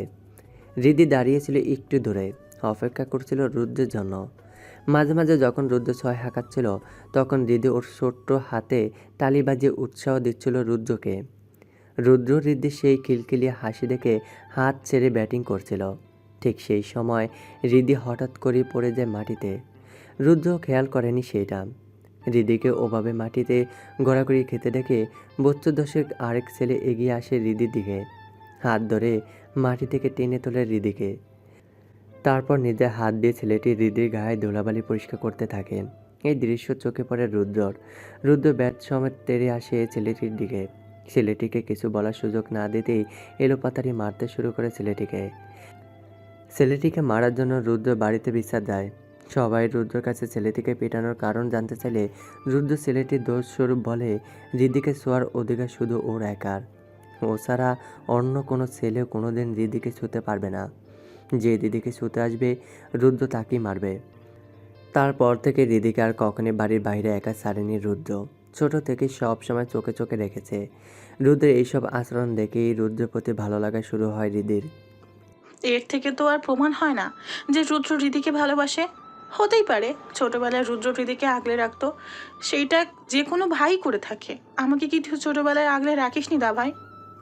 আমার আগলে রাখা আর রুদ্রের আগলে রাখার মধ্যে আকাশ পাতাল পার্থক্য। আজ যদি রিদি দূরে চলে যায়, তবে তুই না হয় রুদ্রের পাগলামিটা নিজের চোখে দেখিস। বড় ভাই হিসাবে আমার তোকে সাবধান করার কথা ছিল, আমি তোকে তো করেছি। এখন তুই ভেবে দেখ কী করবি। কথাটা বলেই রুদ্রাণীর ঘর থেকে বেরিয়ে গেল আদ্র। রুদ্রাণী কালো অন্ধকারে আকাশের দিকে তাকিয়ে এক মনে ভাবতে লাগলো আদ্রর কথাগুলো। এদিকে বেশ বেলা করেই ঘুম ভাঙে রুদ্রর। বিছানায় উঠে বসে পিটপিট করে চোখ খুলে আশেপাশে তাকায় সে। নিজেকে নিজের ঘরে দেখে বড্ড অবাক হয় রুদ্র। মাথাটা বড্ড ঝিমঝিম করছে ওর। মনে পড়ে গতরাতে বাড়ি গিয়ে মদ খাওয়ার কথা। এই প্রথম ওসব খেয়েছে রুদ্র। এসব নেশা আগে কখনোই করেনি ও। ওর দৌড় ওই সিগারেট অবধিই ছিল এতদিন, কিন্তু গতরাতে নিজেকে আর সামলাতে পারেনি। বুকে জমে রাখা ক্ষত কমানোর জন্য গিয়েছিল রুদ্র। গতরাতে ঘটে যাওয়া ঘটনাগুলো মনে করার চেষ্টা করলো রুদ্র, কিন্তু পারল না। অনেক চেষ্টা করার পরও যখন রুদ্রর কিছু মনে পড়ল না, তখন বিছানা থেকে উঠে দাঁড়াতে রুদ্র বুঝতে পারল ওর নেশার ঘোরে এখনও কাটেনি। শরীরটা এখনও দুলছে, হয়তো প্রথমবার, তাই এমন হচ্ছে। রুদ্র আবারও বসে পড়ল বিছানায়। ঘড়ির দিকে তাকিয়ে দেখল ঘড়ির কাঁটা 9-এর ঘর ছুঁই ছুঁই করছে। রুদ্র ভাবল এভাবে আর কতক্ষণ বসে থাকবে ও। তাই রুদ্র এবার গলা চড়িয়ে ডেকে উঠল রিধির নাম ধরে। কিন্তু রুদ্র ডাকে রিধি এলো না। পরপর 3-3বার রিধির নাম ধরে ডাকলো রুদ্র, তবুও রিধির কোনো দেখা নেই। রুদ্রর মন হঠাৎ ডেকে উঠল। ওর ডাক শুনেই চুপ করে বসে থাকার মেয়ে তো নয় রিধি। ঠান্ডা এক বাতাস বয়ে গেল রুদ্রর শির দাঁড়াবে। রুদ্র তড়িঘড়ি করে উঠে ঘরের বেলকনি সহ বাড়ির প্রতিটা ঘর ভালো করে খুঁজে দেখল, কিন্তু কোথাও রিধির দেখা মিলল না। রুদ্রর হঠাৎ মনে পড়ে গেল রিধিকে বলা রাতের কথাগুলো মনে পড়তেই রুদ্র যন্ত্র মানবের মতো সেখানেই বসে পড়ল। ঘড়ির কাঁটা টিক টিক শব্দ করে জানান দিচ্ছে তার গতি, কিন্তু সে শব্দে রুদ্রের মধ্যে কোনো চাঞ্চল্য তৈরি করতে পারছে না। রুদ্র দম দেওয়া পুতুলের মতো নিষ্প্রাণ দৃষ্টিতে বসে বসে আছে বিছানায়। রুদ্রের মুখ জুড়ে বেদনার ছাপ স্পষ্ট। সেভাবেই কেটে গেল কিছুক্ষণ। হঠাৎ নিচতলা থেকে হট্টগোলের আওয়াজ শুনে রুদ্র কান খাড়া করে কিছু শোনার চেষ্টা করলো। আবছা কিছু কথা ভেসে এলো ওর কানে। সেই অস্পষ্ট কথাগুলোর মধ্যে হঠাৎ রুদ্র অপ্রত্যাশিতভাবে এতক্ষণ খুঁজে চলার নামটা শুনতে পেয়ে দ্রুত বিছানা ছেড়ে ছুট লাগালো নিচতলার দিকে। নিচতলার বড় হলঘরের সোফায় বসে গল্প করছিল আয়রা বেগম, সাথী বেগম ও রাবেয়া বেগম। তাদের গল্পের মূল উদ্দেশ্য বুঝতে না পারলেও তাদের হাসির উচ্চ শব্দ প্রতিধ্বনিত হচ্ছে পুরো ঘর জুড়ে। রুদ্র যখন নিচতলার শেষ সিঁড়িতে এসে থামল, তখন আয়রা বেগমের হাসির তোড় বেড়ে গেছে আরও খানিকটা। হাসির তোড়ে এক একজন হো হো করে হেসে কাঁপিয়ে তুলছে পুরো হলঘর। আয়রা বেগমকে এমন প্রাণখোলা হাসতে দেখে রুদ্রর পা থেমে গেল। রিধি বাড়ি থেকে চলে গেছে, অথচ ওর মা ওর চাচিদের নিয়ে হাসাহাসি আর গল্পে মেতে উঠেছে। এই দৃশ্য রুদ্রের মনে খটকা জন্মালো। রিধির জন্মাবার পর থেকে রিধির প্রতি এখন অবধি রুদ্র ওর মা অর্থাৎ আয়রা বেগমের যে একপাক্ষিক অকৃত্রিম ভালোবাসা দেখে এসেছে, তাতে রিধি যদি আজ বাড়ি ছাড়ত, তবে ওর মা এমন সুস্থ স্বাভাবিক আর 5 জনের মতো গল্পে আর হাসিতে মেতে উঠত না। তবুও রুদ্র এগিয়ে এসে দাঁড়ালো ওর মা চাচিদের সামনে। রুদ্রকে এমন উসখুস চুলে আর কুচকানো কাপড়ে দেখে থেমে গেল আয়রা বেগমের গল্প। আয়রা বেগম ছেলের এই দশা দেখে একটু গলা চড়িয়ে আবারও অবাকের স্বরে রুদ্রের উদ্দেশ্যে বলে উঠলেন, কি রে, এ কি হাল বানিয়েছিস নিজের? কি হয়েছে তোর? আর সকাল সকাল তোর মুখটা এমন শুকনো শুকনো লাগছে কেন রে? ভাবি, আমার মনে হয় রুদ্র ক্ষুধার্ত। আমি না হয় ওর জন্য খাবারটা টেবিলে বেড়ে দিই। কথাগুলো বলেই রাবেয়া বেগম সোফা থেকে উঠতে নিলে আয়রা বেগম রাবেয়া বেগমের হাত টেনে আবারও বসিয়ে দিয়ে রাবেয়া বেগমের উদ্দেশ্যে বললেন, ছোট, তুই এত কষ্ট করছিস কেন? যার স্বামী তাকে বরং কষ্ট করতে দে। এতটুকু বলে আয়রা বেগম রিধির নাম ধরে ডাক দিতেই চমকে উঠল রুদ্র। আয়রা বেগমের ডাকে রান্নাঘর থেকে হন্তদন্ত হয়ে ছুটে আসে রিধি। রিধির পরনে কালো রঙের শাড়ি, যার আঁচল রিধির কোমরে বাঁধা, আঁটো খোপা করে বাঁধা। রিধিকে আসতে দেখে চকিতেই রুদ্রর চোখ যায় সামনে দাঁড়ানো রিধির মুখ পানে। রিধি এসে আয়রা বেগমের উদ্দেশ্যে বলল, কিছু হয়েছে বড় মা? এভাবে ডাকছো কেন? আমাদের কিছু হয়নি, হয়েছে আপনার বরের। এত বেলা হয়ে গেল অথচ এখনো ওনার পেটে কিছু পড়েনি, তাই আপনার বর্মশাই ক্ষুধার তাড়নায় মুখটা শুকিয়ে গেছে। আহারে বেচারা, এখন আপনি একটু দয়া দাক্ষিণ্য করে আপনার বরটাকে পাত পেরে খাওয়ান, এতে বেচারা ধন্য হয়ে যাবে, আর সাথে আমরাও। আয়রা বেগমের কথা শেষ হতেই হল ঘরে আবারও হাসির রোল পড়ল। হাসি ফুটল না কেবল রিধির মুখে। রুদ্রকে অদূরে দাঁড়িয়ে থাকতে দেখে রিধির আবারও গতকাল রাতের ঘটনা মনে পড়ল। রিধি গত রাতে ওর সিদ্ধান্ত নিয়েছিল। রিধি ভেবেছিল যে কটা দিন রিধি এই মঞ্জিল ভিলায় আছে সে কটা দিন আর রুদ্রের সঙ্গে কোনো কথা বলবে না। হৃদয়ে রুদ্রের জন্য খোলা জানালা বন্ধ করে দেবে, যেন কোনো রকম অনুভূতি ওকে ওর সিদ্ধান্ত থেকে টলিয়ে না দিতে পারে। কিন্তু এই ভরা সবাই সকলের সামনে রুদ্রের সঙ্গে কথা না বললে সবাই ওদের মধ্যকার ভালোবাসাবিহীন দেয়ালটা সহজেই ধরে ফেলবে। অতঃপর তাদের জোড়াজুড়িতে রিধি রুদ্র আবারও আটকে পড়তে হবে ভালোবাসাহীন নামক বন্ধনে। না, এমনটা কিছুতেই হতে দেবে না রিধি। যত দ্রুত এই বন্ধন থেকে মুক্তি হবে ও। তাই আয়রা বেগমের কথা শুনে একটু চিহ্নিত হবার অভিনয় করে বলল, সে কি, খুব ক্ষুধা লেগেছে বুঝি আপনার? তা এখানে খাবেন নাকি আমি আপনার খাবারটা ঘরে নিয়ে যাব?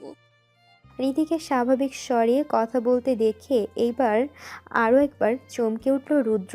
অবাকের মাত্রা বেড়ে গেল আরও। তবুও নিজেকে সামলিয়ে নিয়ে আগের গাম্ভীর্য গলায় রুদ্র বলল, না, ঘরেই খাবো। তুই বরং খাবারটা ঘরে নিয়ে আয়, আমি ততক্ষণে ফ্রেশ হয়ে নিচ্ছি। কথাগুলো বলেই রুদ্র দ্রুত পায়ে সিঁড়ি বেয়ে উঠে গেল 3 তলায়। রিধিও আর দাঁড়ালো না হল ঘরে, দ্রুত পায়ে চলে গেল রান্নাঘরে।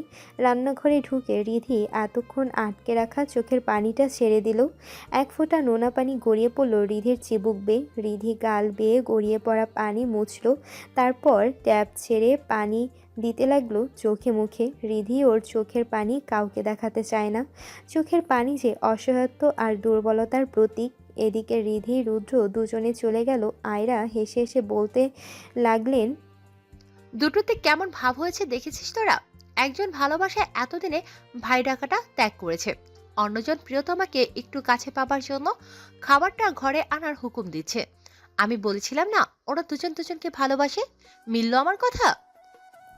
আয়রা বেগমের কথায় রাবেয়া বেগম সম্মতি জানালো। সাথী বেগমের মুখে যেন কেমন একটা চিন্তার ভাব ফুটে উঠল। প্রায় মিনিট 15 পর রিধি খাবারের থালা হাতে রুদ্রের ঘরে ঢুকলো। রুদ্র তখন সদ্য গোসল করে এসেছে।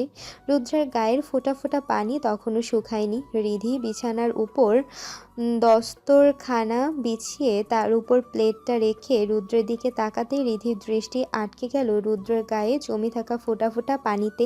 তারপর রিধির চোখ আটকালো রুদ্রের কপালের উপর আসা ভেজা চুলে। মুহূর্তেই কেঁপে উঠল রিধির পুরো শরীর। কান গাল গরমে লাল হয়ে এলো অজানা কারণে। শুকনো ঢোক গিলল রিধি। গলাটা ইতিমধ্যেই শুকিয়ে গেছে ওর, বড্ড তৃষ্ণা পাচ্ছে। 7-5 না ভেবে রুদ্রের জন্য আনা পানি ভর্তি গ্লাসটা হাতে তুলে নিল রিধি।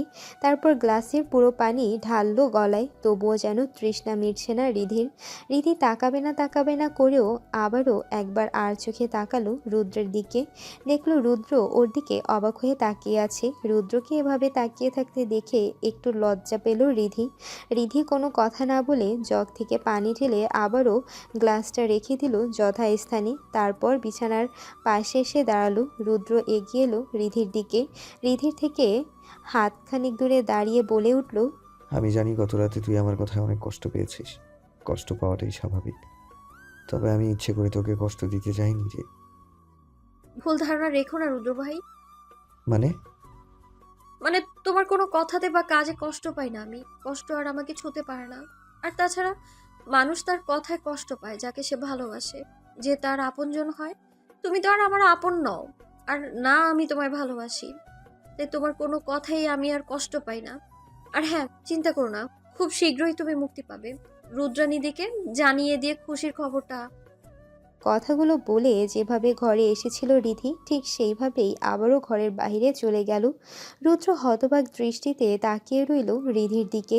রিধির বলা কথাগুলো তখনও কানে বেজে চলেছে ওর। তোমাকে ভালোবাসি না কথাটা যেন বারবার আঘাত করে চলেছে রুদ্রের মস্তিষ্কে।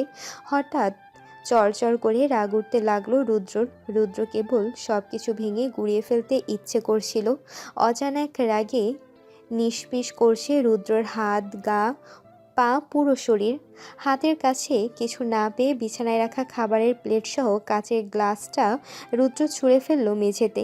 ঝনঝন শব্দ করে গ্লাসটা গিয়ে সজোরে আছড়ে পড়ল মেঝেতে। তারপর ঘরময় ছড়িয়ে পড়ল কাচের টুকরা আর প্লেটে রাখা ভাতের দানা। গ্লাস ভাঙার শব্দে আদৌ রিধির কানে গেল কিনা বোঝা গেল না, তবে ঘরের দশা হলো লণ্ডভণ্ড। তবে কি রিধির বলা কথাগুলো রুদ্রের অবচেতন মন মানতে পারছে না? সেই কারণেই কি এই রাগের উৎপত্তি, নাকি অন্য কিছু? দিন ফুরিয়ে এক সময় আসে রাত, আবার রাতের নিকষ কালো অন্ধকার সরে গিয়ে আসে দিন। কালের এ চক্র নিয়ম মাফিক চলতে থাকে। এই নিয়মের কোনো হেরফের হয় না কখনো, না হবে। সেদিনের সেই বিভীষিকাময় রাতের পর কেটে গেছে আরও একটি মাস। দিন রাত ঋতুচক্র ঠিক থাকলেও ঠিক নেই তিনটি জীবন। রিদি, রুদ্র ও রুদ্রাণীর জীবন চলছে আগের মতোই ছন্নছাড়া। ওদের জীবনে গোছানো কোনো সুতো নেই। তিনজনের জীবনে সুতো এলোমেলো হয়ে জট পাকিয়ে ছড়িয়ে ছিটিয়ে আছে সব জায়গায়। রুদ্র এখন পড়াশোনার পাশাপাশি ওর বাবার ব্যবসায় বসেছে। রুদির দিন কাটে বইয়ের পাতায় মুখ ডুবিয়ে। আর রুদ্রাণীর চলছে অস্ট্রেলিয়া যাবার তোড়জোড়। আদ্র জোর করেই ওর আদরের বোনকে পাঠাচ্ছে অস্ট্রেলিয়া। এতে যদি রুদ্র দিক থেকে মন ফিরে রুদ্রাণীর, এই আশায়। দুপুর দুটো খরমাক্ত শরীরে কলেজ থেকে বাড়ি ফিরল রিদি। বাইরে আজ কাঠফাটা গরম পড়েছে। সূর্যের তেজ বেড়েছে আরও দ্বিগুণ। যেন সূর্যের তেজে রীতিমতো গায়ে ফোসকা পড়ার জোগাড় হয়েছে। কাঁধের ব্যাগটা সোফায় রেখে রিদি হলঘরের সোফায় গায়ে দিতেই যাবে, ঠিক তখনই রিদির মাথাটা ঘুরতে লাগলো। চোখের পর্দায় নেমে এলো অন্ধকার। শরীরের ভার না নিতে পেরে কিছু পরেই হলঘরের মেঝেতে লুটিয়ে পড়ল রিদি। তারপর আর কিছু মনে নেই ওর। হৃদির জ্ঞান ফিরল মিনিট 30 পর। জ্ঞান ফিরতে নিজেকে তেতলা রুদ্রের ঘরটায় নিজেকে আবিষ্কার করল হৃদি। চোখ খুলে পাশে দাঁড়িয়ে দেখল আয়রা বেগম অধীর আগ্রহে তাকিয়ে আছে ওর দিকে। বিছানার বাম পাশে বাড়ির পরিচিত ডক্টর আফজাল সাহেবকে দেখে ঘাবড়ে গেল রীতি। মুখ শুকিয়ে গেল ওর। ধীর গলায় আয়রা বেগমের উদ্দেশ্যে রীতি বলল, আমার কি হয়েছিল বড় মা? আয়রা বেগম রীতির কণ্ঠ শুনে চমকে উঠল। চোখের পানি মুছে রীতির মাথায় হাত বুলিয়ে দিতে দিতে বললেন, কিছু হয়নি রিধি, আমার মায়ের কি কিছু হতে পারে? তাহলে বাড়িতে ডক্টর আঙ্কেল কেন এসেছে? ও তেমন কিছু নয়, মাথা ঘুরে পড়ে গেছিলি তো, তাই তোর আঙ্কেল এসেছেন তোকে চেক আপ করতে। এই সময় একটু একটু মাথা ঘুরেই, ও তেমন কিছু নয়। রীতি আবারও পাল্টা প্রশ্ন করতে যাচ্ছিল আয়রা বেগমকে, কিন্তু তার আগেই ডক্টর আফজাল সাহেব গম্ভীর স্বরে বললেন, ভাবি, আমার চেক আপ করে যতটুকু মনে হয়েছে বলছি। তারপরেও আপনারা আগামীকাল অবশ্যই হাসপাতালে গিয়ে টেস্টটা করিয়ে আনবেন। আশা করি সুখবরটা পাবেন। আর হ্যাঁ, আরও একটা কথা, হৃদিকে কিন্তু এখন একটু সাবধানে রাখবেন। বুঝতেই পারছেন, একে ওর বয়সটা কম, তারপর শরীরটাও দুর্বল। আমার যতটুকু মনে হচ্ছে ও ঠিকমতো খাওয়া দাওয়া করছে না। এই সময় বেশি বেশি খাওয়া দাওয়া করা উচিত, এতে করে মা ও বাচ্চা দুজনেই সুস্থ থাকবে। আজ তাহলে আসি ভাবি, কোনো প্রয়োজন হলে ডাকবেন, আমি চলে আসবো। আশরাফ সাহেব আর মনসুর সাহেব চললেন আফজাল সাহেবকে বিদায় জানাতে। ঘরে রইল বাড়ির মহিলা সদস্যরা। হৃদি স্তব্ধ নয়নে তাকিয়ে আছে ঘরের সিলিং ফ্যানটার দিকে। ক্যাচ ক্যাচ শব্দ তুলে সেইটার বনবন করে ঘুরেই চলেছে। আফজাল সাহেবের কথা শোনার পর থেকে হৃদির মাথাটাও ফ্যানের মতোই বনবন করে ঘুরেই চলেছে। বাচ্চা, ও মা হতে চলেছে, কিন্তু এই বাচ্চা তো... না না, এসব কি হচ্ছে রিদির সাথে? রিদি চোখ বুজে দ্রুত উঠে বসলো। আয়রা বেগম এসে বুকের ভেতর জড়িয়ে নিল রিদিকে। রাবেয়া বেগমের দৃষ্টি তখন শূন্য। রিদির এমন অবস্থা দেখে সাথী বেগম রিদিকে একটু খোঁচা দিয়েই বলে উঠলেন, আহারে, মেয়েটার কি কষ্ট। একে কিছুদিন আগে এমন একটা বিচ্ছিরি ঘটনা ঘটলো, সেই ঘটনার রেস কাটাতে না কাটাতেই আবার আর এক আপদ এলো। আমার তো মনে হয় না এ আমাদের রুদ্রের অংশ। না মানে, এদের বিয়ে তো আর 1 মাস এখনো গড়ায়নি। এখনই সন্তান কি আর রুদ্র মানবে? তার থেকেও বড় কথা, সমাজে কিভাবে মুখ দেখাবো? আহ মা, তুমি শুধু শুধু রুদ্র ভাইকে দোষ দিচ্ছ কেন? অন্যের বাচ্চাকে কোনো ছেলে নিজের নাম পরিচয় দিতে চায় বলো? যে সন্তানের বাবার পরিচয়ে ঠিক নেই, সেই সন্তানকে কে মেনে নেবে বলো তো? সাথী বেগমের কথাটাকে এবার আরো একটু উস্কে দিল আশা। আয়রা বেগম চোখ গরম করে তাকালেন তাদের দিকে, কিন্তু কোনো ফল হলো না। আশা আবারও বলে উঠল, তবে হিদি, তোর হাতে একটা পথ খোলা আছে এখনো। দেখ, ওই বাচ্চাটাকে পৃথিবীতে এনে কোনো লাভ নেই, তুই বরং অ্যাবর্শনটা... আশা, অনেকক্ষণ হলো তোমাদের বাজে বাজে কথাগুলো শুনছি। মায়ের থেকে মাসির দরদ বেশি হয়েছে দেখছি। শোনো, রিদি কোনো অ্যাবর্শন করাবে না। আমরা সবাই এ বাচ্চা মেনে নিয়েছি, তাই এসব ফালতু কথা বন্ধ করে দাও। সহ্য করতে না পেরে এবার চড়া গলায় কথাগুলো বলে উঠলেন আয়রা বেগম। কিন্তু রিদির কোনো কথাই কানে যাচ্ছে না এই মুহূর্তে। রিদি কানে বারবার প্রতিধ্বনি হচ্ছে একটা শব্দ, পিতার পরিচয়হীন বাচ্চা। কথাটা কানে বাজতে সারা শরীর ঘৃণায় ঘুলি উঠল রিদির। মাথায় আঘাত আনল এক অসহ্য যন্ত্রণা। রিদি হাত দিয়ে কান চেপে ধরে বলে উঠল, দেখো, চুপ করো, তোমরা চুপ করো, আমায় একা থাকতে দাও, আর পারছি না আমি, দয়া করো। আয়রা বেগম আরো নিবিড় করে বুকের মাঝে জড়িয়ে নিলেন রিদিকে। আয়রা বেগমের রক্তচক্ষু দেখে সাথী বেগম আর আশা আর কোনো কথা বাড়ানোর চেষ্টা করেনি। রাবেয়া বেগম এগিয়ে এসে আয়রা বেগমকে নিয়ে চলে যান পাশের ঘরে। তিনি চূড়ান্ত সিদ্ধান্ত নিয়ে ফেলেছেন, এই সন্তানের জন্য তিনি কিছুতেই ওনার মেয়ের বিবাহিত জীবন নষ্ট হতে দেবেন না। সাথী বেগমের কথাটা ওনার মস্তিষ্কে এখনও ঘোরাফেরা করে চলেছে। সত্যিই তো, অপরের সন্তান যার পিতার পরিচয় নেই, এমন সন্তানকে কে চাইবে? বাচ্চাটা বেঁচে থাকলে ওকে হয়তো সারা জীবন এই কথাটা শুনে যেতে হবে। তার চেয়ে বরং তাকে আগে ভাগেই শেষ করে দেওয়া ভালো। এতে করে এই অপবাদ কপালে নিয়ে সন্তানটাকে বড় হতে হবে না পদে পদে অপদস্থ হতে। কিরে ছোট, আমাকে এভাবে টেনে নিয়ে এলি কেন? রিদির যে এখন আমাকে খুব প্রয়োজন। ভাবি, আমি রিদির অ্যাবর্শন আগামীকালই করাতে চাই। কি পাগল হলে তুই ছোট? কি বলছিস সেসব তুই? আমি ঠিক কথাই বলছি ভাবি। রিদির বাচ্চার কথা জানাজানি হয়ে গেলে সমাজের লোক নানা কথা বলবে আমার রিদিকে। সেসব যে আমি সইতে পারবো না ভাবি। দেখ, সমাজের মানুষ নানান কথা বলবে, এতে কি আর আমাদের কিছু আসবে যাবে? তাছাড়া রিধি আমার রুদ্রের বউ, বিয়ের পর সব মেয়েরাই মা হয়, এতে কে কি বলবে শুনি? ভাবি, তুমি কি এখনো বুঝতে পারছো না যে এই বাচ্চাটা আমাদের রুদ্র নয়? চুপ ছোট, এই বাচ্চাটা আমার রুদ্রর, আমাদের বংশধর। এইটাই সত্যি। আজ থেকে প্রয়োজন পড়লে আমি রুদ্রকে বোঝাবো। এ নিয়ে আর কারো কোনো কথা শুনতে চাই না আমি। আগামীকাল আমরা হাসপাতালে গিয়ে হৃদের চেক আপ করিয়ে আনবো। না ভাবি, রুদ্র মানবে না। তাছাড়া সমাজ বলেও তো একটা জিনিস আছে। আমি আমার মেয়ের জন্য এই মঞ্জিল ভিলার সম্মানে কোনো আঁচ লাগতে দিব না। তাই আগামীকাল হৃদের অ্যাবর্শন করাবো আমি। আমি আমার মেয়ের যন্ত্রণা আর বাড়াতে চাই না, এটাই আমার শেষ সিদ্ধান্ত। কথাটা বলে ঘর থেকে বেরিয়ে গেলেন রাবেয়া বেগম। আয়রা বেগম স্তব্ধ হয়ে তাকিয়ে রইলেন দরজা থেকে। পাশের ঘর থেকে আয়রা বেগম এবং রাবেয়া বেগমের কথোপকথন সবটাই শুনতে পেল রিদি। রাবেয়া বেগম চলে যেতেই দীর্ঘশ্বাস ফেলল। তারপর বিছানায় বালিশে পিঠ ঠেকিয়ে চোখ বুঝল। তখনই রিদি শুনতে পেল একটি ক্ষীণ কণ্ঠস্বর। রিদি শুনতে পেল কে যেন ওকে বলছে, আমাকে মেলে ফেলো না মা, আমার কি দোষ বলো? আমার তো কোনো দোষ নেই। আমিও তোমাদের মতো এই দুনিয়ার আলো বাতাস উপভোগ করতে চাই। চাই ছোট্ট ছোট্ট পা ফেলে সারা ঘরময় ছুটে বেড়াতে।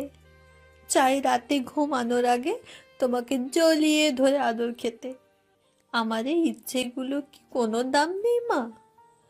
কতকগুলো বদলোকের পাপের সাজা কেন আমায় পেতে হবে বলো? আমি তো তোমারও অংশ। আমাকে মেরে ফেলো না মা, খুব কষ্ট হচ্ছে আমার। বলেই শিশুটি কাঁদতে লাগলো। রিদি ছোট্ট শিশুর কান্নার আওয়াজ সহ্য করতে না পেরে আবারও কানে হাত দিল আর চড়া গলায় অবদ্ধ ভাষায় কিছু বলতে লাগলো। গরমের আলসে দুপুর আর অবসন্ন বিকেল গড়িয়ে এলো রাতের আগমন বার্তা। ঘরে ঘরে জ্বলে উঠল ঝকঝকে শুভ্র বাতি। সারাদিনের ভ্যাবসা গরমটা কিছুটা কমে এলো রাতের খোলার হাওয়ার তোড়ে। সময় গড়াতে লাগলেও আরও দ্রুত। ঘড়ি কাঁটা টিকটিক শব্দ করে পৌঁছে গেল 12র ঘরে। রীতি ঘড়ির টুংটাং শব্দে চোখ তুলে তাকালো ঘরের দরজার দিকে, যেন এখনো ঘরের দরজা ঠেলে ভেতরে ঢুকবে রুদ্র। হৃদির অনুমানকে সত্যি প্রমাণিত করে নেশার ঘরে টলমল পায়ে পা ফেলতে ফেলতে ঘরে ঢুকে পড়ল রুদ্র। আজকাল রুদ্র মাঝে মধ্যেই নেশায় চুর হয়ে বাড়ি ফিরে। মনসুর সাহেবের জন্য হয়তো প্রতিদিন এসব ছাইপাশের স্বাদ নিতে পারে না রুদ্র, তবে দিন দুই পরপর ঠিকই নেশায় বুঁদ হয়ে বাড়ি ফিরে সে।